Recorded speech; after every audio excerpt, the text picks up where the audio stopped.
The Gospel according to St. John, King James Version, chapter 19. Then Pilate therefore took Jesus and scourged him. And the soldiers platted a crown of thorns and put it on his head, and they put on him a purple robe, and said, Hail, King of the Jews! And they smote him with their hands. Pilate therefore went forth again, and saith unto them, Behold, I bring him forth to you, that ye may know that I find no fault in him.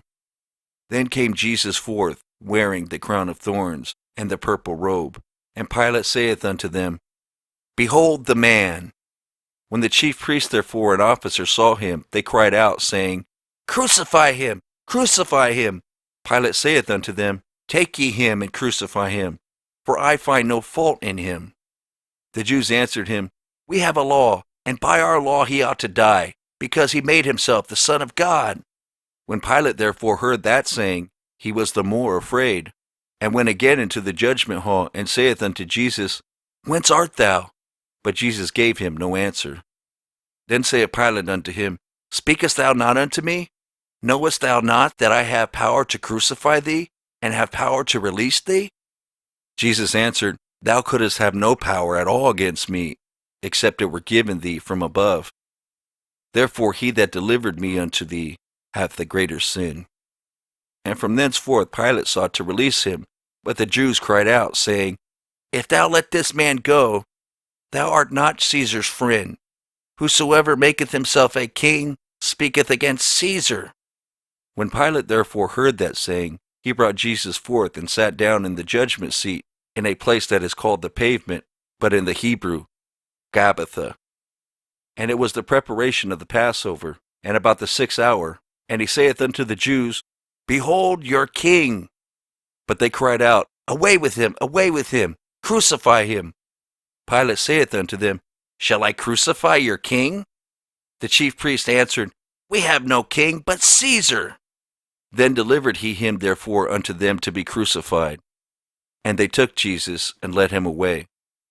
And he bearing his cross went forth into a place called the place of a skull, which is called in the Hebrew Golgotha, where they crucified him and 2 other with him, on either side one, and Jesus in the midst.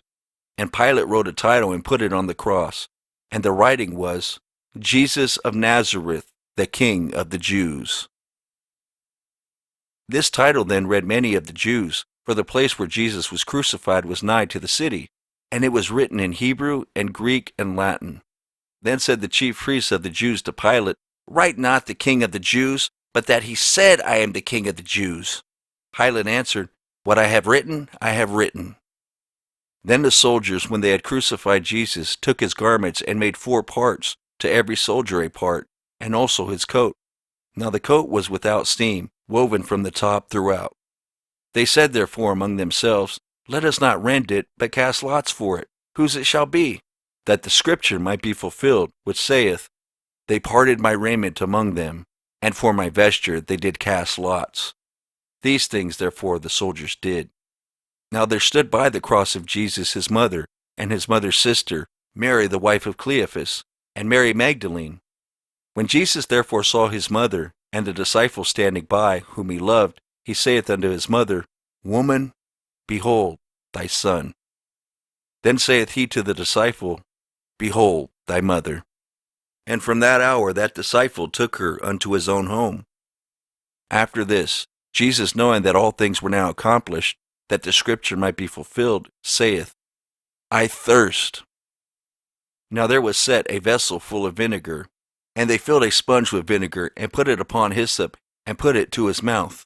When Jesus therefore had received the vinegar, he said, It is finished. And he bowed his head, and gave up the ghost. The Jews therefore, because it was the preparation that the body should not remain upon the cross on the Sabbath day, for that Sabbath day was an high day, besought Pilate that their legs might be broken, and that they might be taken away. Then came the soldiers and brake the legs of the first and of the other which was crucified with him. But when they came to Jesus and saw that he was dead already, they brake not his legs. But one of the soldiers with a spear pierced his side, and forthwith came there out blood and water. And he that saw it bare record, and his record is true, and he knoweth that he saith true, that ye might believe. For these things were done, that the scripture should be fulfilled, a bone of him shall not be broken. And again another scripture saith, They shall look on him whom they pierced. And after this, Joseph of Arimathaea, being a disciple of Jesus, but secretly for fear of the Jews, besought Pilate that he might take away the body of Jesus. And Pilate gave him leave. He came therefore, and took the body of Jesus. And there came also Nicodemus, which at the first came to Jesus by night, and brought a mixture of myrrh and aloes, about 100 pound weight. Then took they the body of Jesus, and wound it in linen clothes with the spices, as the manner of the Jews is to bury. Now in the place where he was crucified there was a garden, and in the garden a new sepulchre, wherein was never man yet laid. There laid they Jesus therefore because of the Jews' preparation day, for the sepulchre was nigh at hand.